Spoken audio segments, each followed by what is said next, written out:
ಈ 5 ವಸ್ತುಗಳನ್ನು ನಿಮ್ಮ ಮನೆಯ ಮುಖ್ಯ ದ್ವಾರದ ಮುಂದೆ ಇಡಬೇಡಿ. ಮನೆಯ ಮುಂದೆ ಮುಳ್ಳಿನ ಗಿಡಗಳು ಹಾಗೂ ಒಣಗಿದ ಗಿಡಗಳು ಇರುವುದನ್ನು ಆದಷ್ಟು ತಪ್ಪಿಸಿ, ಏಕೆಂದರೆ ಅಂತಹ ಗಿಡಗಳು ನಕಾರಾತ್ಮಕತೆಯನ್ನು ನಿಮ್ಮ ಮನೆಯ ಒಳಗೆ ತರುತ್ತದೆ. ಮನೆಯ ಮುಂದೆ ಕಸದ ಬುಟ್ಟಿಯನ್ನು ಇಡುವುದನ್ನು ಆದಷ್ಟು ತಪ್ಪಿಸಿ, ಏಕೆಂದರೆ ಇದು ನಿಮ್ಮ ಮನೆಯ ಒಳಗೆ ಜಗಳ ಹಾಗೂ ನೆಮ್ಮದಿಯನ್ನು ಹಾಳು ಮಾಡುತ್ತದೆ.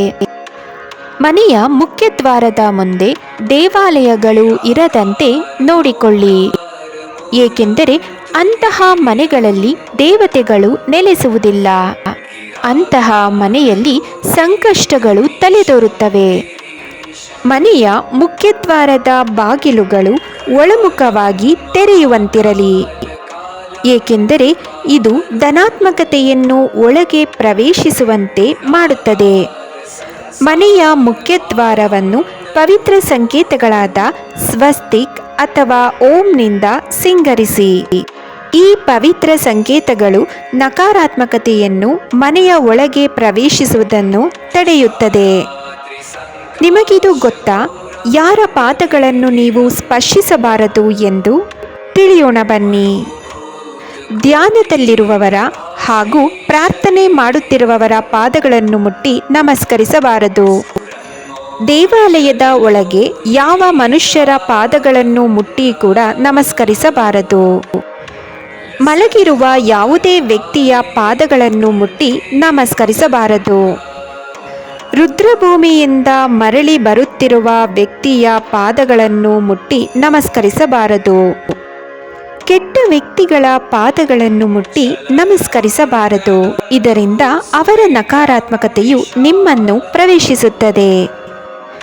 ಪತಿಯು ತನ್ನ ಪತ್ನಿಯ ಪಾದಗಳನ್ನು ಮುಟ್ಟಿ ನಮಸ್ಕರಿಸಬಾರದು. ಇದರಿಂದ ಪತಿಯ ಆಯುಷ್ಯ ಕಡಿಮೆಯಾಗುತ್ತದೆ. ನಿಮ್ಮ ಮನೆಯ ಮೆಟ್ಟಿಲಿನ ಕೆಳಗೆ ಈ 4 ವಸ್ತುಗಳನ್ನು ಇಡಬೇಡಿ.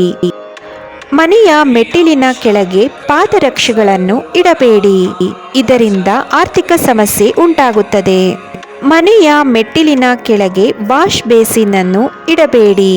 ಇದರಿಂದ ನೀರಿನಂತೆ ನಿಮ್ಮ ಸಂಪತ್ತು ಕೂಡ ಹರಿದು ಹೋಗುತ್ತದೆ. ಮನೆಯ ಮೆಟ್ಟಿಲಿನ ಕೆಳಗೆ ದೇವರ ಮನೆ, ಸ್ನಾನದ ಮನೆ ಅಥವಾ ಅಡಿಗೆ ಮನೆಯನ್ನು ಇಡಬೇಡಿ.